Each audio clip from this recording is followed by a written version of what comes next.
Sebenarnya program Karangkraf Ramadan Book Fest ni kita buat untuk persiapan Ramadan lah. Disebabkan bulan Ramadan semakin hampir, so Karangkraf berinisiatif untuk mewujudkan satu event untuk orang ramai, terutamanya di sekitar Lembah Kelang, untuk bersiap menghadapi Ramadan yang akan tiba ini. So event ini bermula pada 30 Januari sehingga 8 Februari ini. Dijemput rakan-rakan anda ataupun ahli keluarga datang ke Karangkraf di Seksyen 15 untuk menghadiri event kita sepanjang 10 hari inilah.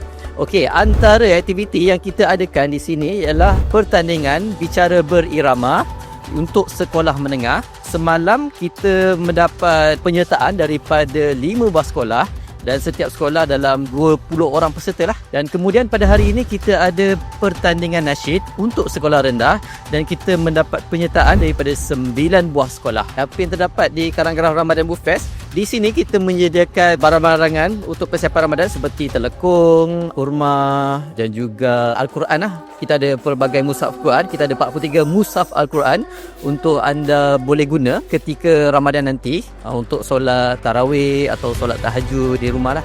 InsyaAllah kita akan berkolaborasi sekali lagi dengan pihak Sinar Bistari bersama grup buku Karangkraf untuk mengadakan event-event yang bermanfaat seperti ini.